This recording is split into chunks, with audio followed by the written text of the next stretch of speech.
The ride of your life is daddyhood. For those of you who cannot wait and love Daddyhood, please head over to our Patreon. We have exclusive access to episodes, we have early access to episodes, and we have behind the scenes footage. Head on over there, sign up, be part of the exclusive Daddyhood group, and join us over there.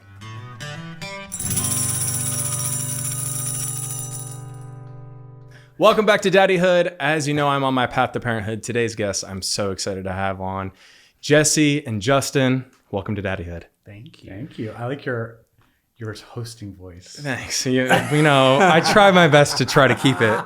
Comes out every once in a while. Right? Did you notice? Totally. Yeah. Don't we all have one? Do you have a stage voice versus I project. Yeah. Did you notice Todd's hosting voice when he got on the stage? Yes. Todd has a hosting, a phone voice. He has all sorts of voices. That's why I had the giggles, because he had this. Oh, yeah.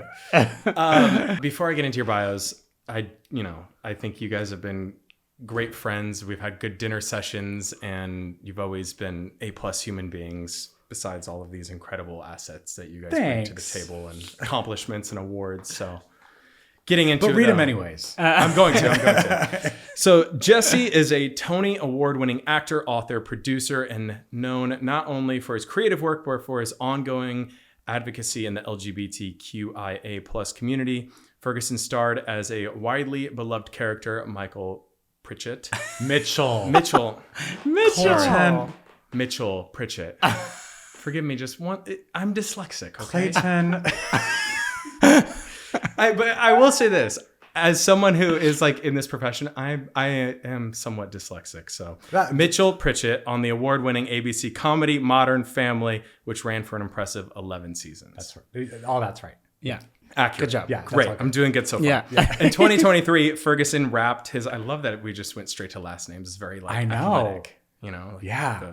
Ferguson wrapped his return to Broadway on the revival of playwright Richard Greenberg's Tony award-winning play Take Me Out, which That's right. was my favorite, by the Well, way. why? Meant a lot. What? Why did you like it so much? Because as someone, here's the reason. Well, one, there's the shower scenes, but not for what most people say the shower scenes. The shower scenes were so well done, and it took me right back into my moments as an athlete. They were so accurate. They were. That's great. Not a lot of dialogue, but the tension and the energy and the looks and you got a million words with maybe 4 words in total of dialogue from those scenes. Anyway, it was brilliant. And You're very kind to come. I feel like you sat in the front row. Yeah. Was that right? Yeah, You did, I think right? so. Yeah. I actually think I saw it twice. I came twice. I think you did, yeah. I did. I should have sat in the front row once. I never did. No. It was worth Missed it. out. Yeah. For many different reasons. Ferguson currently serves as the host of Dinners on Me podcast, where in each episode he sits down for a meal with the guests for laughter and an honest conversation, all while enjoying delicious food for some of the hottest spots in LA and New York. Not to get too far off, nobody eats on camera. And the fact that you're doing this as a podcast and on camera is No, it's not on camera though. You don't? can't. No, there's no video. Oh, and that's actually the reason because that and also we're in restaurants, so it's it'd be weird if you're getting civilians in the background, you'd have to everyone had to sign a release. It's just a nightmare, and you'd be picking your teeth the entire time. Exactly. Yeah, okay, smart. But people don't like the eating in the microphone though. Yes. That is tricky. Yeah, there are there's a facet of people who are very upset about it. Oh, listeners. Yeah. They say I can't do the mouse sounds. No. Take it to a studio. But I didn't think it was that bad. No, you it's can not hear bad. Certain people are a little more smacky than others. Yes. Well, if you guys need snacks on here, you can have them. Justin is a 2-time Tony Award-winning producer and partner and co-founder of Hawkins Mikita, a social impact firm working to develop the intersection of celebrity influence and social good. Separately, his theater credits include the revival of Torch Song Oklahoma and Shucked. He is an active volunteer with numerous community-based organizations and a passionate advocate for LGBTQ+ issues, and currently sits on the board of directors of the Human Rights Campaign, the largest national lesbian, gay, bisexual, transgender, and queer civil rights organization. longstanding advocates for marriage equality and LGBTQIA+ rights. Ferguson and Mikita co-founded Pronoun, previously known as Tie the Knot, a nonprofit organization that sells limited edition fashion accessories with celebrity guest designers and supports frontline LGBTQ+ organizations worldwide. Since its inception in 2012, Pronoun has raised over $1 million. That's right. You did so good. You guys are incredible human beings, good friends. Thanks. Justin's bio is a lot more impressive than mine, though. You're both. Mine's like, I'm an actor. You guys are like, you're a power couple. You're a power couple, and so? you need to embrace it and love it and be there with it. Yes. Okay. Speaking of which, I'm going to get into our icebreaker here. Not that we need one because we had 5 in the opening bios. If you will indulge me with a dad joke, what do you call a man with a rubber toe? A man with a rubber toe. Oh gosh, I don't know. Tell us. Roberto. Mm-hmm. Yeah. Jesus, so bad. Who? It says when, so. No. Oh, it tells you a whole joke? Oh yeah, it has a joke every time you hit it. Who's the dad joke person in the relationship? Well, me, right? Yeah, it must be you. I feel like I was telling dad jokes before I was a dad too. My dad is an excellent dad joke person. Very good. I have that thing that cannot retain a joke to save my life. Like I just You don't remember. They go out my ears. Yeah. The minute I hear them. Well, typically too, I'm not a good joke person because I'll just flub the punchline every single time. I'm like, great, I just spent all this energy and time on a joke and I messed up the one part that I needed to get right. But I'm excited to get into today. Obviously, Jordan and I are pregnant, and we talked about that all in the last episode. Congrats. Thank you. I appreciate it. I think one thing that we noticed immediately, while becoming friends with you guys is how tired we were. Tired. You moved to you have a house in the valley now. You've really sort of been domesticated. Mm-hmm. I think the one thing though that I can say is you guys have been through this process and you're incredible parents and you're intentional, but you also don't act like you have it all together, which I think is the best because it's the most authentic, because so many people, not only in our community, but also just in the parenting world, preaching get ready from the mountains. And you guys are like, I remember you were like, get ready. Yeah. We were like, we're trying. The unsolicited advice though is next level. Yeah. Especially if posting stuff on social media. Something really benign. It'll be like, it's always the stupidest shit too. Look at my child's breakfast, and then somebody will be like, you shouldn't be feeding them. Yeah. On a ceramic plate because ceramic plate. It's like, what? Truly. I know. Yeah. So wait, how do you navigate that? I mean, I would have a feeling, since you've had to navigate being in the public eye, you have a pretty good filter of when it means things. Is that accurate? Yes, it is accurate. But for some reason, when people are questioning my parenting skills, it becomes personal. That's all. Any sort of experience I might have, or thick skin that I might have developed over my time just being in the public eye completely goes away. I'm so upset when people critique my parenting. Yeah. Yeah. It feels more personal. Yeah. Last night, Beckett, last night we were watching a movie. We were watching the Taylor Swift concert with Beckett. Incredible. And Taylor's performing during the red set, and Beckett goes, I wish that I had a beautiful dress.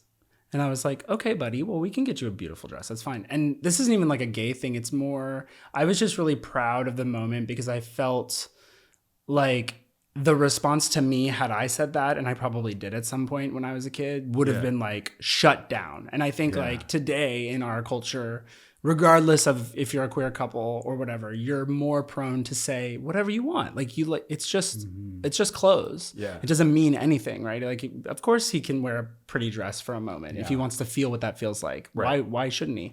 And it was just those moments where I am reminded that we are really excellent parents, no matter what anybody says. We're doing a great job, and of course we struggle. Your parents, the other day, we were hanging out with Justin's parents, and we went to Santa Barbara for spring break. Becca's on spring break for 2 weeks. We're like, well, how do we feel this time? So we went up to Santa Barbara, and your parents over dinner one night just said, you guys are doing such a great job. And it meant so much to me because, they've raised 4 kids, and Yeah. you know, things are so different now than they were when they were raising children. Right. And so the fact that they acknowledged that was really meaningful. Yeah. You know, it meant a lot. Yeah. Yeah. I mean, the fact that he even had this space, like, and I love my parents. I think they did a good job raising me. Yeah. I probably would have never, and maybe, who knows, maybe I did say something like that at that age, but the fact that Beckett felt comfortable enough to say that too means you guys are doing a great job of like making him feel safe in his environment. For sure. Because that's one thing too, like, especially with this new generation, it's sort of so cool, is they just are. Yeah. And they're sort of like bored with the questions of labels and identity, which I think is really cool. Yeah. And he's very, I mean, he has found masculinity on his own, regardless of how hard we've tried to keep him away from it. I mean, he's like trucks, cranes. He's teaching us about construction vehicles. We're like, what's a backhoe? He's like telling us the differences. And we're like, where? He's 3.5. It's wild. Like, so where are you learning this? Yeah. And so on the one hand, it really is on his own accord. He's finding these things. But then he has these moments where he goes, I wish I could try on a beautiful dress. And it's really sweet. It's so incredible. And so the first season, we're really focusing more on fertility, and then we're getting into parenthood. I want to get more into the parenthood because I'm very excited about, you know, obviously becoming a dad, and I have so many questions and thoughts. But I do want to ask, like, when you guys first started the fertility conversation, how did that go? Where did you look for advice? How did you build your team? Because as someone who literally started this because I was underwhelmed by the information out there. Who helped you? Where did you start, and what did that look like? Well, we asked a lot. We crowdsourced a lot. We talked to a lot of our friends. We have a friend couple in New York City, Brian and Toby, and they went to like a whole seminar for like a weekend, and that's just like, that's totally them. Like, Brian's such a micromanager and planner, and like, he's like, I want all the information I can get. So like, he did like this crash course, to the point where I was like, he admits that it was overwhelming. Like, it was almost too much information. It was the whole For Dummies book in like a seminar, like IVF A to Z for dummies. He's a high achiever, huh? Yeah. And I was like, ooh, that does not sound like it would be a good game plan for me. Like, I would just become way too overwhelmed. So, you know, we collected some information from some of our friends. We took people out to dinners and, you know, just grilled them a little bit. And when it, you know, we always knew, I think, that we were going to at least try first off with IVF and, you know, having kids that are genetically connected to us. Yeah. And one of the reasons was, well, I'll let you tell it, but because Justin, we have some stored sperm from when I was 14. Yeah. And I know we've privately gotten into this. Yeah. And I'm a huge advocate, as someone who struggled with my sperm numbers, of testing your sperm and freezing your sperm at a young age, because there's so many benefits. But I would love, I mean, I know the story, but I would love for you to sort of share whatever you're comfortable with. And just to give another angle too, that even with everything that went on with Alabama and the IVF rulings there's so much more that people don't think about when it comes to fertility and also just sex health, like your sexual wellness and your health. Yeah. When I was 14, I had cancer, and I had Hodgkin's disease. I had 8 months of chemo and a few months of radiation. And amidst my treatment, my parents took me to a sperm bank in Westwood, and I had multiple visits. And at the time, it was very strange, but also my whole life was strange. I was doing chemo and radiation, and I was prepubescent, and I was just, you know, all over the map anyway. So it sort of went over my head and as something else that was required of me. And, you know, we like went to the sperm bank and then went and had a cheeseburger. And like years later, when we got married, you know, I hadn't really thought of the sperm in the bank. And Jesse, my parents handed Jesse the forms for my because you have to pay an annual fee. And so now it was my responsibility. They were like, this is for you. Yeah. So, you know, flash forward to when we were beginning our process, and we got our sperm tested. Yeah. And I was essentially infertile. And they had said it was a risk with the chemo and radiation. So that's why my parents had taken me to the bank, and it was just one of those magical, I couldn't believe it that, you know, they had the foresight. And also, you know, with everything going on at that time for my parents, or I don't know if my dad was with me, but my mom definitely was, for them to then take me to this thing that was like pretty awkward for all involved. You know, it's easy to just skip that and be like, it'll be okay, because the risk was low. I think it was, you know, whenever doctors, I'm sure a lot of people can relate to this, but it's like when doctors give you a stat, it's always a number stat. You know, it's like you have a 37% chance of, you know, whatever. And I'm sure the number was under 50, but regardless, my parents did it. And I'm really grateful they did, because we used for my embryos, we used that 14-year-old sperm. And wouldn't have been able to do it without it. Incredible. I love it. So when you guys were first dating and or engaged, just married, when did the conversation come up about wanting to have your family? The very beginning, I feel like.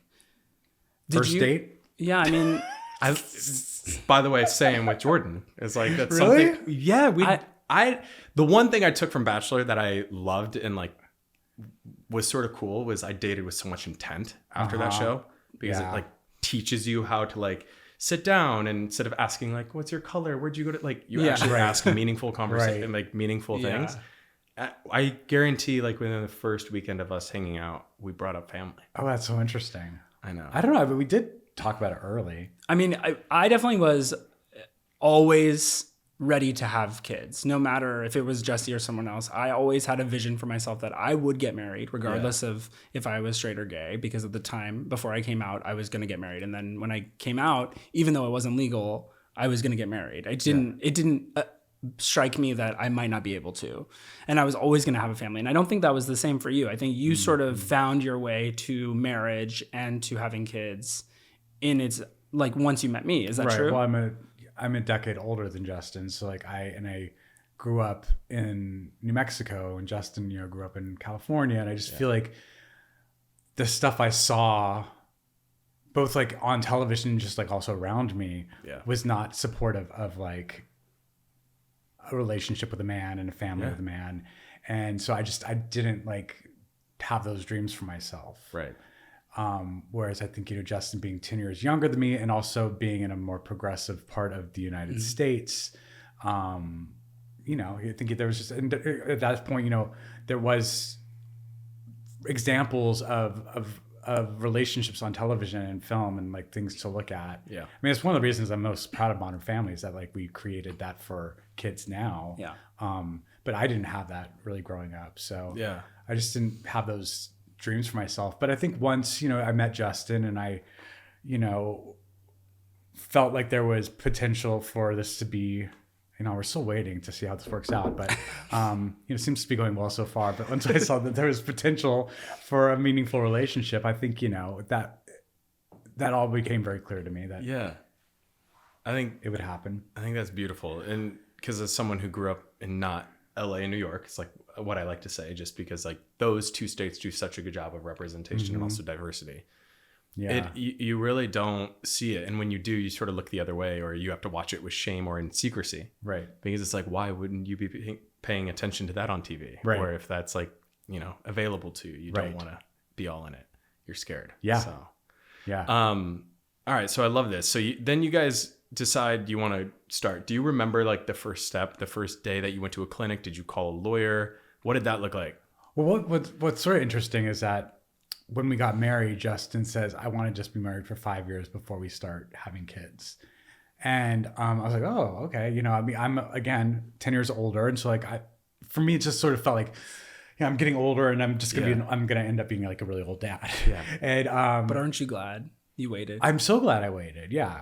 I mean, I'm glad we had those years. And I think it ended up being more like 6 years, but you know, right around that time, I was like, okay, let's revisit this again. And, you know, I think it was a really scary first step. And again, we took some friends out to dinner and sort of were gathering information and crowdsourcing a bit and got a recommendation for a fertility doctor through a friend of ours. And I think, you know, initially we were kind of just looking to maybe just gather some information and kind of got swept into the whole river of it all. Like, you know, you're on this like moving train. And We were also told the process, which is true, that it takes a long time, and there are lots of fits and stops, and things will not go as planned, and so you have to start the process with the expectation that it'll take at least a year. Yeah. And that's not just for IVF, that's for adoption. I mean, all of the processes take a long time. So, we did call an attorney. We met with the doctor that we wound up with, but I don't think we met with multiple doctors. We didn't. It was just sort of like we talked to enough friends close to us that we trusted, and they were like, go to this person. Amazing. And I think the hardest part, I mean, for me, I'm so controlling, and the hardest part of growing your family in this way is everything's very intentional. Yep. And you have to do it all. I know it's obvious, but like people, cis hetero pregnancies that happen naturally just happen. They can just happen. And then you wake up one day and you're like, oh, this is a thing that's happening and we're going through this. And it's like that, taking that away from us.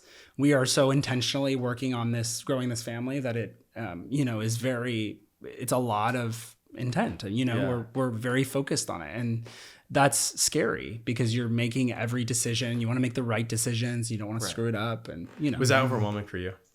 Just with because I've caught myself so many times during this process being like, I don't want to play God. Yeah. Like I want whatever happens. But then in the back of my mind, I'm like, I'm paying so much money for this baby. I want to make sure I'm giving our family the best shot to be as happy and as loving as possible. So it's sort of like a double-edged sword. But there's because I say this to you because you're just saying it's like, more information gets you a little more anxious. There's a lot that goes into this. Yeah, absolutely. And there's so many places where you can overthink things. There's a lot of huge decisions that you make along the way. I mean, starting with, for us, the egg donor, and there's just so many options. There's so many ways to go, and like you can really tie yourself up in that part of the process as well. Right.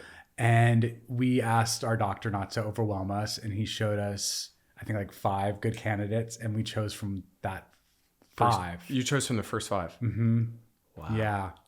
It just sort of felt like it still felt so ambiguous. I mean, there were so many details as you could say, well, I don't like that she has this color hair or these color eyes, or that she, obviously like we looked at the health history and the things that were important, but I found myself getting tied up in like her interests and like where she went to school and things that really don't matter. I do believe in nurture over nature. Yeah. And I just I don't know. I didn't want to have to like overthink this step. And so like I was happy that we only had 5 people to choose from. And but then the hardest part for me was actually like when to actually do, like finding the surrogate was also an easy thing. We went with the first person we met with. It just felt right. And the hardest part for me was actually, because you can do the math, like when to do the transfer of the embryo and like actually start the process. Because, I was always counting ahead 9 months and seeing like where my life was going to be. And it was never feeling like it was the right time. Yeah. And we did delay it once. And that was because we were going to, the path that we were on, the baby was going to be due right when Modern Family was ending. And I just felt like it was too big of a moment. And I just really wanted to be able to focus on that thing. And like, I mean, it probably would have been fine if we had Beckett at that point, but it would have been because of COVID, because that was COVID, well, we didn't the know, start of COVID. But also what a relief maybe that it wasn't at that moment, because we had a few months to adjust to the realities of COVID before we had. We did have a child in the first 3 months of COVID lockdown, which was wild. Right. But at least we got to spend those first 3 months acclimating to the new reality. Yeah, for sure. I mean, as someone who's looked through 30 to 50, I would say I would have loved to have it nailed between 5. But our process was our process, and I think what the approach we took, that because it was very clinical and it was very data, and it was hard to feel the emotion, the magic, and also like the magnitude of what you're doing, because you're growing your family. But at one time, your doctor's like, it has an 80% chance of taking, and you're like, you're sort of like bracing for impact the entire time. Yeah. Is finding like those moments where we'd be up there searching or scrolling through different profiles for 2-3 hours. It made us feel like, okay, like we are making our baby with love and intent. Right. So yeah. I mean, there's so many things that you have no control over. So when you do have control, it's nice to know that you can, And there is so much love and intent in families grown in this way because of exactly what we're saying, which is that we are working so hard to make this family expand that there's nothing but love for these children that are created, And I hope that some of the people who are frustrated by our family can understand that. Yeah, totally. Who was your guys' support system throughout the fertility process of all of this? Like as you're going through this, and if you hit a bump in the road or needed to vent, who was that for you? I feel like it was kind of just each other. I mean, because you kept it pretty private that you were going through this, or you took your friends out to dinner. Right. I mean, some people, they all knew, but like, I don't think we really told anyone because we wouldn't tell folks about the sort of leading up to when you're supposed to tell someone that you're pregnant.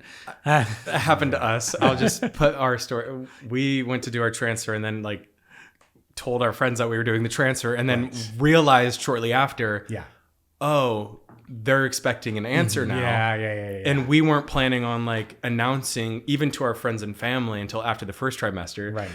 So Justin so sweetly was like, I hope it's good news. And I just like, was like, yeah, thanks. Yeah. And just like went quiet for like a month. And he's like, I figured. Yeah, I let it go. Because you said our transfer is next Wednesday or something. Yeah. And I saw you at Erewhon that day. And I was like, any news? How'd it go? And then like we were talking and then you about immediately went quiet. And so I was like, well, great. They learned that they're not supposed to open their mouth until... Well, I will say, so Jordan and I's approach to this is much different. Yeah. And this was a learning moment for me and also just like a change. And also it wasn't so important for me. I'm a big manifester. I love talking about things and making it like the more that I say it and the more real it becomes and the more that it's going to happen.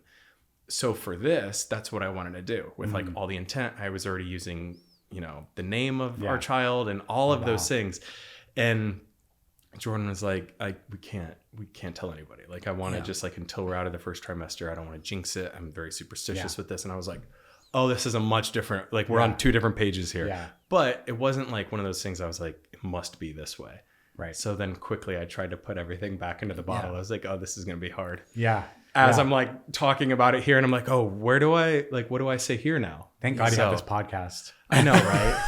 I mean, Jordan's loving this. Yeah. No, he's been supportive, but it's moments like that though, that I will say have made us feel a part of the pregnancy. Mm-hmm. As strange as that is to say, as much as clinical and as like black and white and as sort of data driven as this is, those have given us moments to bond. Mm-hmm. Like however you want to compare it to, but like what maybe a straight couple might bond over. And like those moments, it's given us those moments to like feel closer. That's great. Yeah.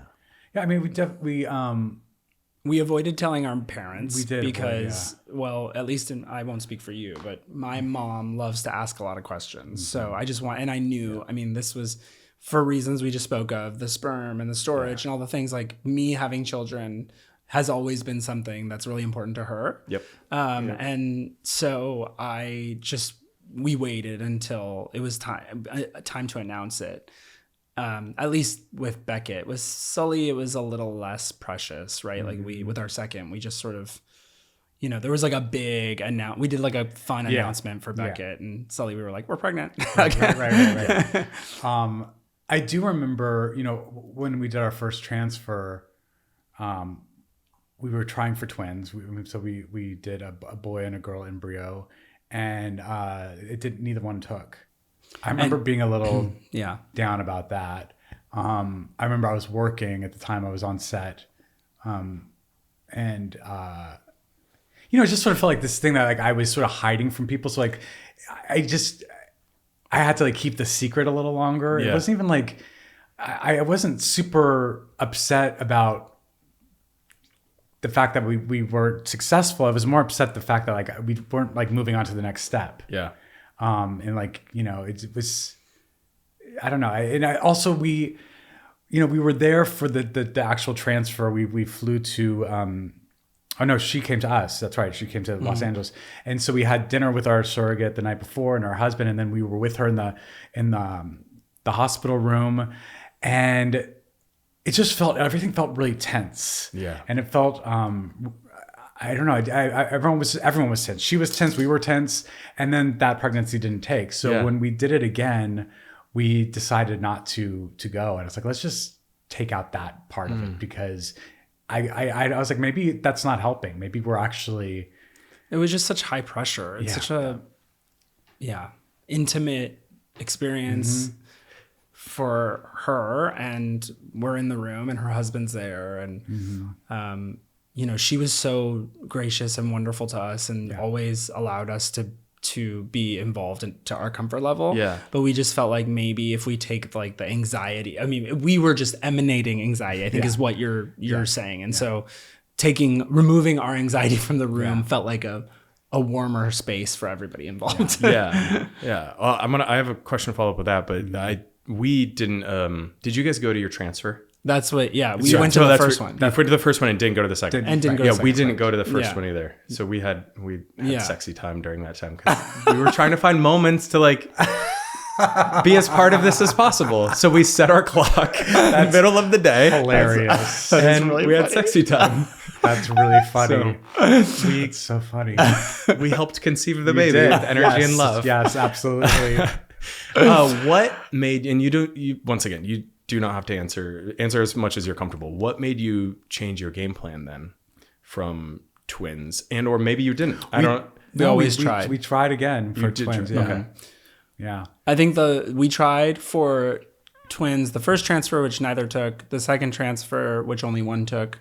And that was Beckett. That was Beckett. And then the last transfer, we just did one because we didn't want to wind up with twins. Can I, how many embryos did you guys have together combined? I think like 7.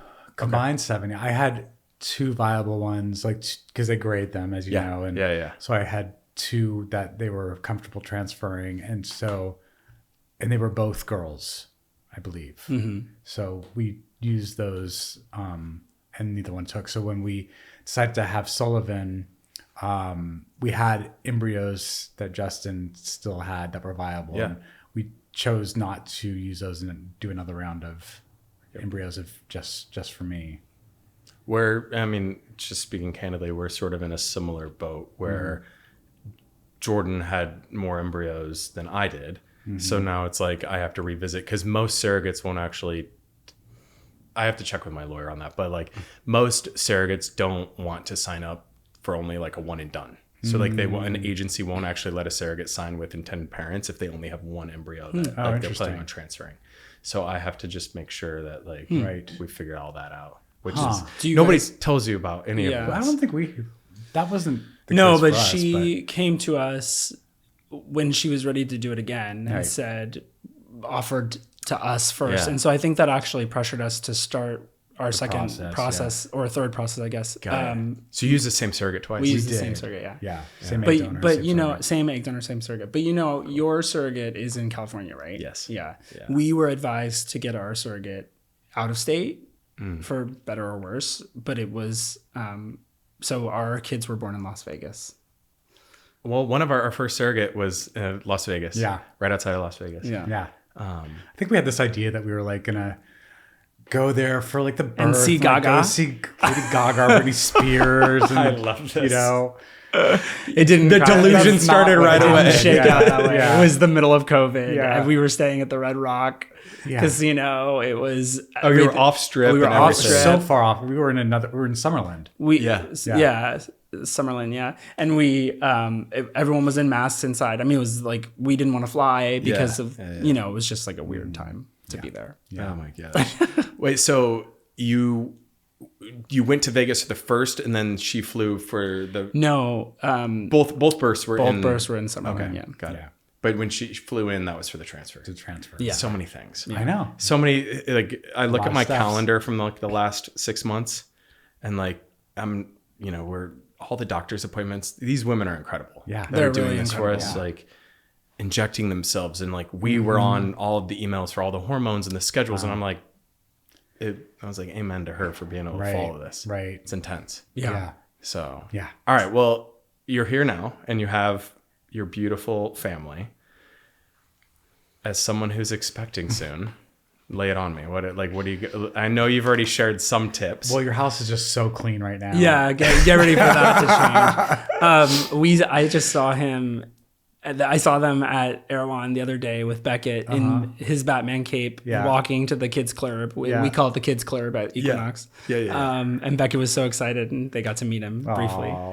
Yeah. He was like, "I'm going to the kids' club." Yeah. So how do you? Because we've even talked about how we wanted a parent already. Like, do you guys have a schedule, a routine that you stick to? How do you find individual? Because one of the reasons we didn't want to go for twins is because we wanted to each individually and as a family bond with our firstborn before, and we just felt like there was maybe too much pressure, not enough bonding could happen. So, did you guys have a game plan? Do you have independent dad trips? Do you have independent dad days? How do you go about that? We had such grand plans to start. I mean, it was like, no screen time. And, the list was long of all the things and the ways that we were going to be different than the ways that we were raised, and also all the grand ideas. And that all goes away when you're in the middle of it. That's all.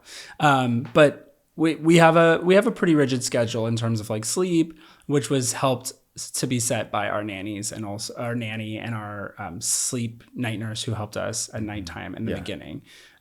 So they really helped guide us. I mean, we looked to these incredible women who have the knowledge, and we're just like, help us, please, like tell us what to do.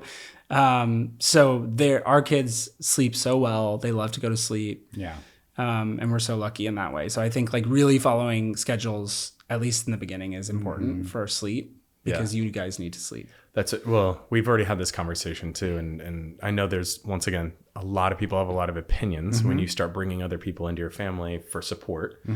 But we both work from home. We both have our own businesses that we run. So like there is a level just for expectations that we both can't be tired. Right.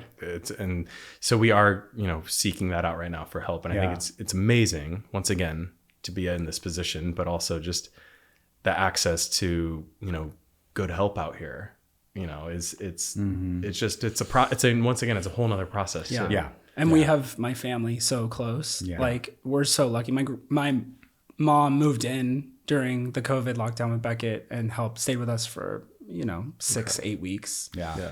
Just to be on hand. I mean, that's really lucky. Yeah. Not everybody has that. Yeah. Yeah. So I'll ask both of you guys this question. What have you learned about each other in this? And just from like the first couple years of being a dad and a father in a family unit. I'll start with you, Jesse. Well, Justin sort of is the dad I expected him to be, which is kind of lovely. He is, he's the one who creates the schedules. He creates, he's the one who's like finding, fun things for the kids to do. Yeah. And I'm so grateful for that, because like, I'm capable of doing those things, but I just don't have the energy. And I'm so happy that he's sort of wired that way, that he can't not do it. You must have expected me to take that role on. I did, but I just didn't know how it was. Because I did it for us pre-kids. Right. Right. I was always the social calendar. The travel logistics too. Yeah, totally. Yeah. That's Jordan to me. Yeah. Yeah. But what have I learned about him? I don't know if there's anything that's been surprising that I didn't already kind of expect. When you watch someone that you love so much fall in love with another human being, it's really special. So I've being witness to the relationship that he's developed with each child individually has been really, really lovely. And, you just see a different side of that person, but also, I think in some ways that stress of having another kid can be difficult for a marriage. But for us, I think it's it's been the opposite. I think it's only strengthened our bond. Yeah. And having to come together to make these decisions and be on the same page with things. I think our communication's better. It's only done, I think, nice things to us. So that's been, I guess, also a bit of a surprise. Minus less sleep. Yeah. Minus the sleepless nights every once in a while. Yeah. But it's bonding though. Yeah. I'm hearing you. Yeah. Yeah. I mean, one of my favorite memories is the night when Becca was first born and we had him in the room with us, and they put us on this tiny little cot. And we slept together in this, like, I mean, it was like less than it was smaller than like a single bed. It was like, literally it was like a half that size. And I just remember we could sleep without falling. It was like literally to hold on to one another. Yeah. And I just remember it was not a great night's sleep. Every time you moved, I'd wake you up but we were sleeping next to our new son. And it was just something was so, it was just such a lovely memory, and it was such a special time. And like we didn't have that moment with Sully. I think we were like, we took shifts there at the hospital. I was like, you go to the hotel room and sleep, and then we switched places. But with Beckett, partly because it was COVID, we didn't want to leave the hospital, and I just really remember that first night being so special. Yeah.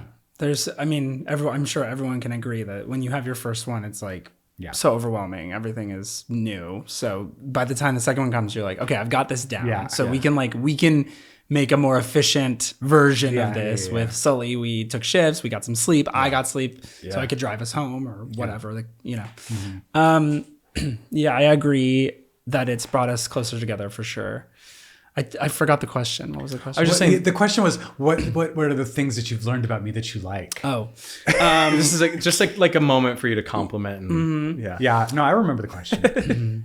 I mean, right now Beckett is obsessed with Jesse. It's really sweet. Beckett is Jesse. He's Papa and I'm Dada. Papa's his best friend. Dada's not. Hold on? Was these intentional names? Like, or did you just let it happen? We decided. Interesting. Yeah. He won't let Papa's a no-go, like a hard no for Jordan. It's not my favorite, to be honest. But now now that I've embraced it, it's fine. Yeah. But like, it does sound a little old. That was it sort of sounds like grandpa. Because we have similar age differences in your guys' relationship too. And he's like, absolutely not. Yeah, like, I'll be dad, I and you can be dada. Yeah. So we're having the name conversation. Yeah. We sort of made it on the fly in the same way that it was just sort of like a game time decision. We were like, who's who and who's what. Yeah.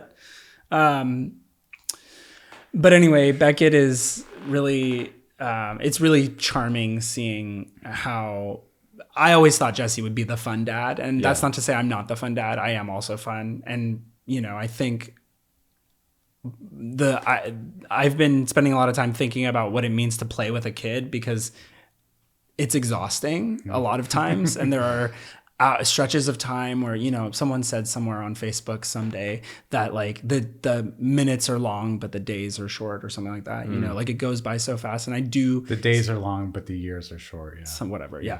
But I think like it's true, because you're sometimes in this monotonous sort of play cycle where you're on the floor and the rules are so rigid because the child has very specific, basically you can't touch anything, you just have to watch, but you have to play with them. Yeah. And it's like, so what can I do, Beckett?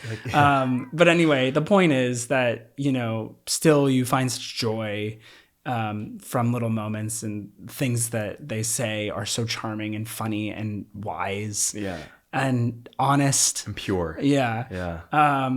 And so watching Jesse be silly and fun and crawl around on the floor is just really sweet, because it's exactly as I expected him to be, and yet still really remarkable to watch, because it's exhausting. We're tired. And by the way, we get more sleep now, I think, than we used to, right? Like we go to bed earlier because we're tired, but we do wake up earlier. Yeah. And occasional nighttime awakeness from the children, but otherwise we're sleeping more. It's just that we're physically and mentally exhausted by the end of the day in a way that doesn't happen without kids when it's just you. Yeah. How old is Selena? 17, 18 months. 17, 18 months. So is there a difference? Beckett's 3? He's 3.5. 3.5? July is So his about birthday. 18 months ish.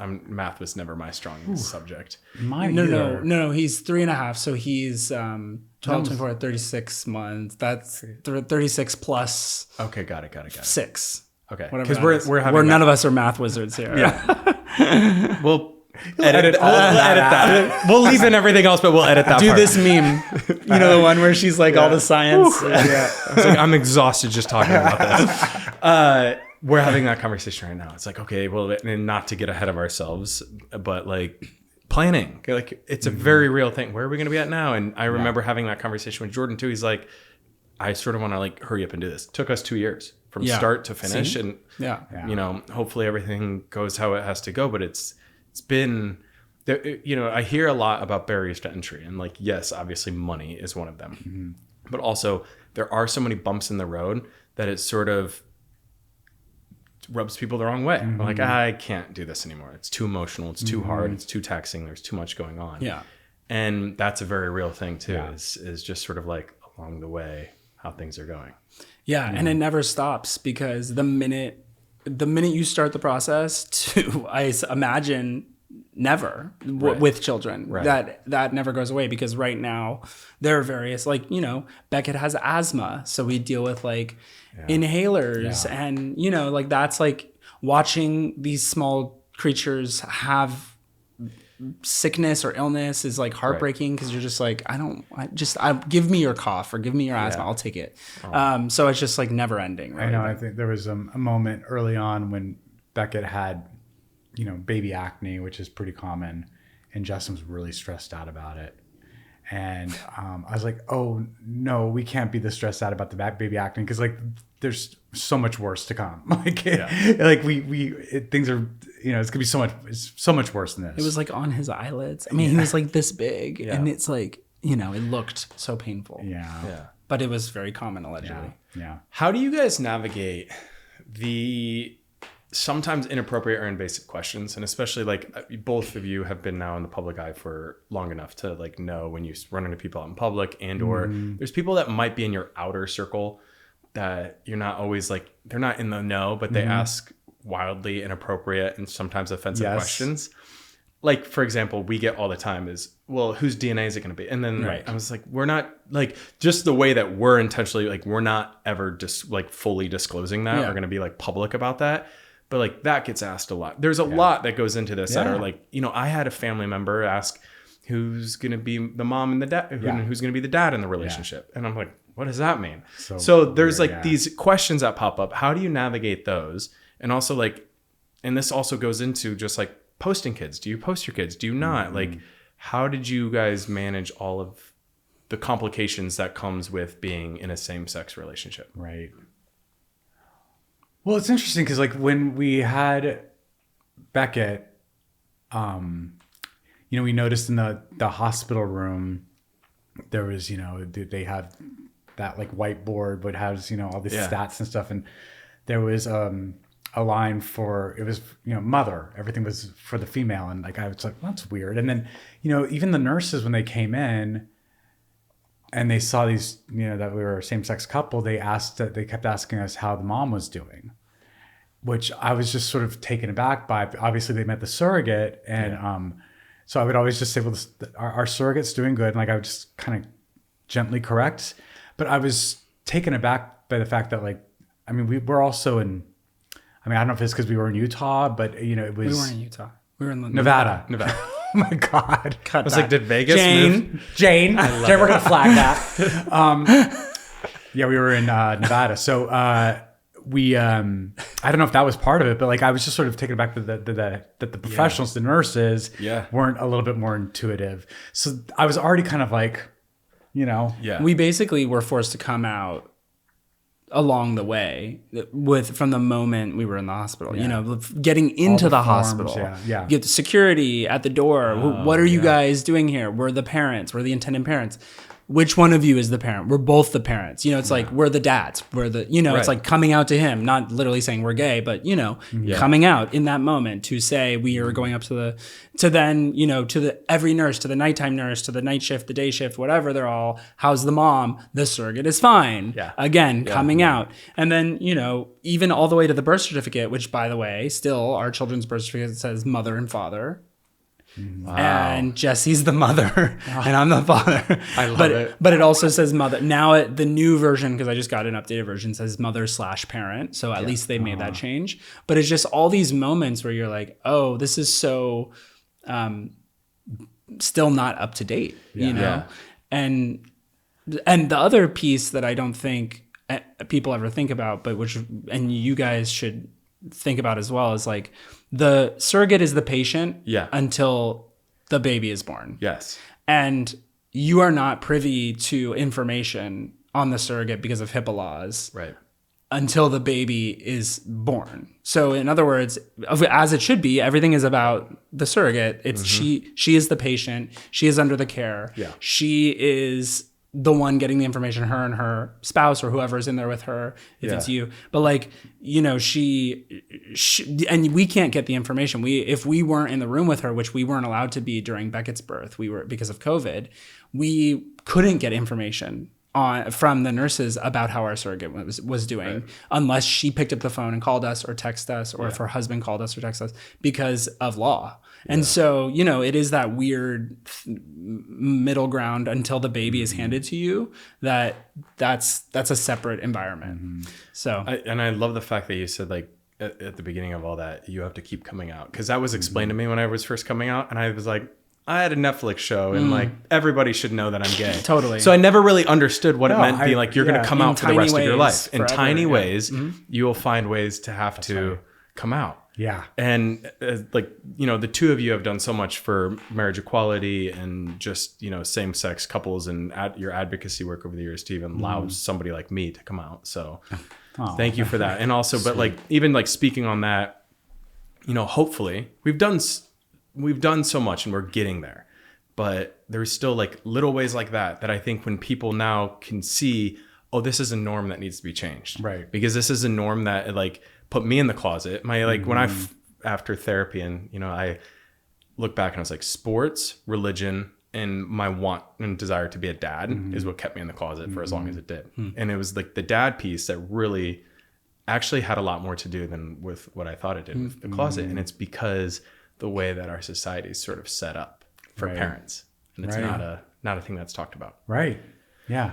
And even on my preschool text chains, I'm the only dad amongst a bunch of moms. And, I think we might be one of the few, if not only, same-sex couples in our preschool. But it's just so funny because it's like even that element of like, oh, I'm just I'm like the gay dad on the chain, it's such a weird, you think in Los Angeles, oh, it's like we're full of it. We got gay everywhere, but it's actually still feels at times a little isolating. Has Beckett had to explain to anybody in his class yet?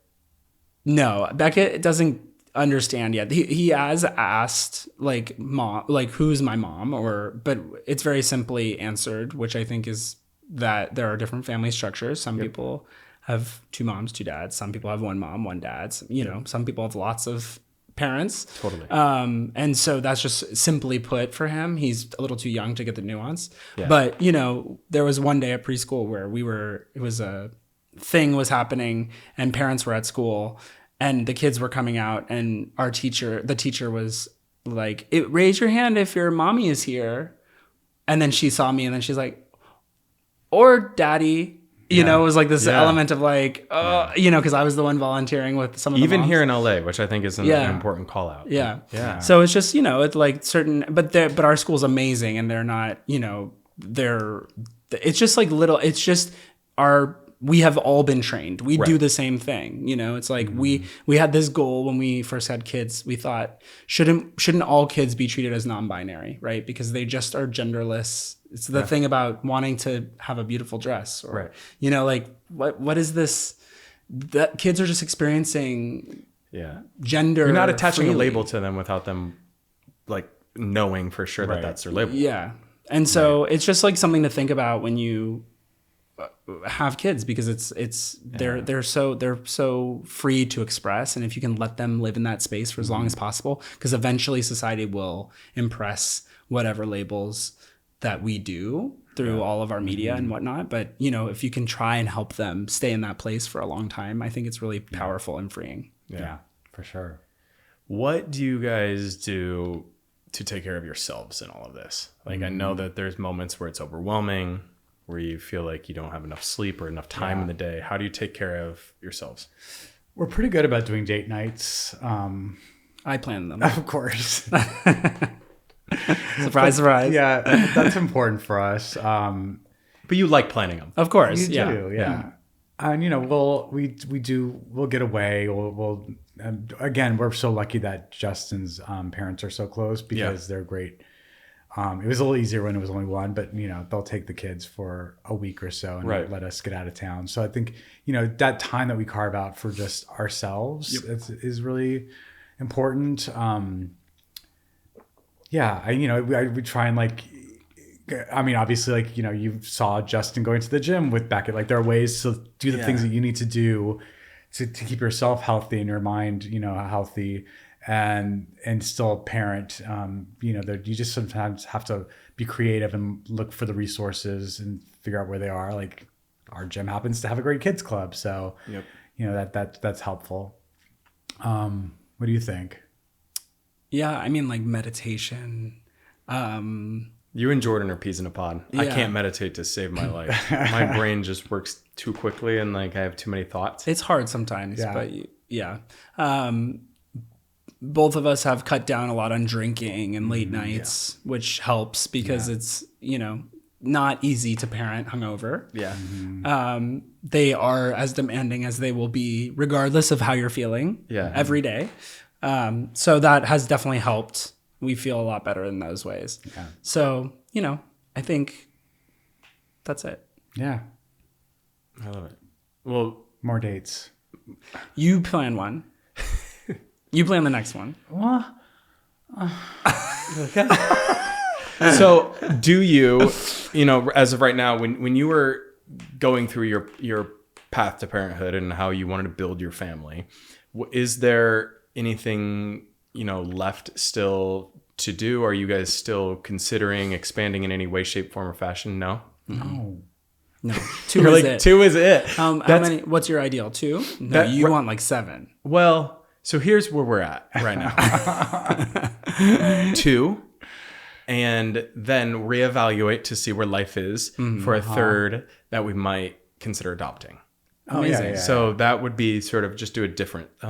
We were very obviously, since announcing this and talking to people, there's a lot of people who have opinions on how you build your family, which I think is a little wild, where it's like, we've made decisions that we felt were best for us. And whether that comes from a place of privilege or not, we'll own it. But IVF was what we wanted to do. We do think, though, however, there could be something really special for our family, potentially, in adoption. So we were going to educate ourselves more on that around that time. Amazing. I think that's incredible. So but right now the game plan is 2. We'll come visit your children. Yeah 3 sounds like you're outnumbered. I hear you. But our game plan, because to bring people, not to say everything, but our game plan to our doctor was we want one of each of our own biological DNA. That was important for us too, I think. Yeah. It was for us, and we just sort of instructed him, put the healthiest in, and but just on record, the next time you do it, just put the opposite embryo in. Right. So, because who knows? Maybe we won't be able to tell, but I'm assuming we will. Well, And I'm worried that I'm gonna end up loving his genetic material more than me, even more than my own, because that becomes a real conversation too. It was does a parent gravitate towards their own DNA versus their partners? And for me, I'm I'm gonna love his DNA like crazy. Yeah. So it's interesting. Yeah. People don't think about all of this. You don't think about that, but also something that I didn't think about that someone told me is just like anyone, you have to get to know them. And that's no different for a baby. Yes, they're very innocent and they need you to keep them alive. but there's still new people that you've never met. And it's like there is a getting to know you process. It's not like this immediate connection, which, Which may not be true for some. I think there are some people who really, really, really love newborn babies. Yes. That just might not be us. Right. But what it took us some time with both of them out of the newborn stage into like the personality stage where we were like, okay, we're getting feedback, we're getting laughs, we're getting giggles, we're getting smiles, we're getting kisses, we're getting hugs, and like those are the phases that we've really loved. All the stages are amazing, but just it's the newborns for us that we were like, what now? Was that the silver lining in having 1 versus 2 right away for you? Or is there, was there still a moment where you're like, it would have been nice to have? I mean, it would have been nice to do both at the same time. Yeah. Because, you're in the weeds regardless. Right. But that's easier said than done because we have friends who have had twins and they say it's a lot of work. Yeah. And it's exhausting. Yeah. It's not really double, it's more like quadruple, because so who knows? We'll never know because we didn't get Everything happens for a reason. I think so. I think we got what we needed, which was right for us at the time that we were in. Mm-hmm. Agreed. As an outsider, I agree too. You guys are doing great. Before you go, can you please leave us with some advice, quote, knowledge, poem, whatever you have on your hearts? Leave with our listeners as they're either navigating their fertility journey or their parenthood journey. Oh, gosh. I'll tell you the first thing that came to mind for me was "It's Britney, bitch." Why? I don't know. Just popped in. That's your advice? Yeah. No, that's a lyric. He said a poem. Oh, he said fucking word. It was my bitch. It's Britney, bitch.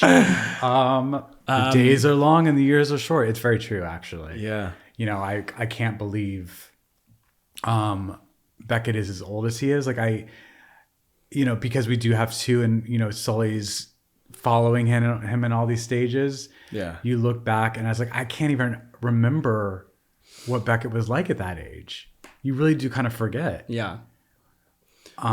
Which is, I guess, kind of heartbreaking. Yeah. Yes, we have videos and we have pictures, but even when I watch those videos of Beckett when he was really young, it doesn't seem real. Yeah. Like, because he's such a vibrant person in the present. Like looking at him in the past seems strange. Right. So when they say, the days are long and the years are short, I think that it's so cliche, but it's also so true. You're going to correct Britney, bitch. Yeah. You're like, I have to rebuttal here. I will just circle back on something that I talked about already, which is that the idea of play and how we as adults don't play. We lose play out of our life because we're so focused on work and obligations and habit and whatever things that take over. And I think there's something so beautiful about having kids in that they remind you how to play. Yeah. And as how monotonous it might be or silly it might feel, having those moments of no abandon with a child is like one of the most powerful 15 minutes or hours of your day that you can spend, not just for them, but for yourself and your relationship with them. Yeah. So I think that's kind of the greatest gift of many gifts of having children. But I think it's important to pay attention to. Love it. I love both of those. Yeah. Great advice. And as someone who we're new friends now, and it's been really cool and beautiful to get to know you guys over the last 1.5 to 2 years since Todd's introduced us. Thank you too for just being an open book and like kind souls. It was it was sort of mixed moving back here because I was like, I don't really know. I didn't find my people my first time here in 2018, 19 pre-COVID. So now that I'm here, I'm like, oh, this is what actual friends and support system looks like. Yeah. Of being able to have like somebody you can call or text and be like, hey, what did you do in this situation? Yeah. Or how did you handle this? So thank you for being good humans. And thank you for coming on Daddytalk. Of course. Thanks, Daddy. Well, you guys are we're all daddies now. Daddies. Yeah. You're in our daddyhood. And that's a wrap. The ride of your life is daddyhood.